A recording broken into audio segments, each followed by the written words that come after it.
Big பாஸ்ல toss நல்லா பண்ணுங்கட்டி அர்ச்சனா கிடைச்ச அந்த ஒரு பாயிண்ட பூர்ணிமா கொடுத்துட்டாங்க. அண்ட் அர்ச்சனா ரொம்பவே ஸ்ட்ராங்கான வேலிட் பாயிண்ட்டும் சொன்னாங்க. கடைசி 2 வாரமா பூர்ணிமா இண்டிவிஜுவலா கேம் பிளே பண்றாங்கன்னு, ஈவன் மாயா கூட கருத்து வேறுபாடு இருந்தா ஓபன் அப் பண்றாங்கன்னு சொல்லியிருந்தாங்க. இது உண்மைதான், நம்மளால இந்த விஷயத்தை நோட்டீஸ் பண்ண முடியுது. இது வரைக்கும் இந்த சீசன் நடக்காத மிட் வீக் எவிக்ஷன் இன்னைக்கு கொண்டு வந்தாங்க. கமல் சார் பேசுறதை கேட்காம இப்படி வெளியே வரது எவ்வளவோ மேல் எனக்கு தோணுது. சரி, இது ஒரு பக்கம் இருந்தாலும் என்ன நடந்துச்சு அப்படிங்கிற நம்ம டீட்டெயிலா பார்க்கலாம். நாமினேஷன்ல இருக்கிற 6 பேர்த்தோட போட்டோவும் பசில் வடிவத்தில் இருக்கும். எல்லாருமே பசில் அடுக்கணும். அது யாரோட பசில் சேரலையோ அவங்க தான் எவிக்டர்னு சொன்னாரு. ஏன்னா மூக்கு புடப்பா இருந்தா சில நேரத்துல இப்படி எல்லாம் யோசிக்க தோணும் கொஞ்சம். கிட்டத்தட்ட இந்த பசில் எடுக்கிறது மட்டுமே இன்னைக்கு எபிசோட்ல 25 நிமிஷத்துக்கு மேல காட்டினாங்க. சத்தியமா சொல்றாங்க, எபிசோடு பாக்கிறதுக்கு ரொம்பவே போர் அடிச்சு. இது நடந்துட்டு இருக்கும்போது கூல் சுரேஷ் நான் தான் வெளியே போக நினைச்சு சுத்திட்டு இருந்தாரு. ஆனா கூல் சுரேஷோட பசில் ஜாயின் ஆயிருச்சு. அண்ட் விஷ்ணுவும் பயத்திலையும் சோகத்திலையும் என்ன பண்றதுன்னு தெரியாம முழிச்சிட்டு இருந்தாரு. ஆனா அவரோட பசிலும் ஜாயின் ஆயிருச்சு.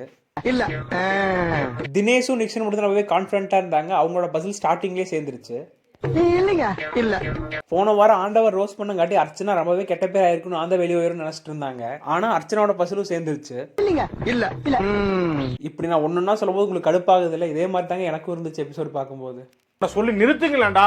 ஃபைனலா ஒரு வழியா அனன்யாவோட பசில ஜாயின் ஆகல. அனன்யா விக்ட் ஆயிட்டாங்க. கஷ்டப்பட்டு எபிசோடு பார்த்து இந்த வீடியோ மேக் பண்ணிக்கிறோம். ஸோ மறக்காம இந்த வீடியோக்கு லைக் பண்ணிட்டு நம்ம சேனலை சப்ஸ்கிரைப் பண்ணிக்கோங்க ஃப்ரெண்ட்ஸ். தேங்க்யூ.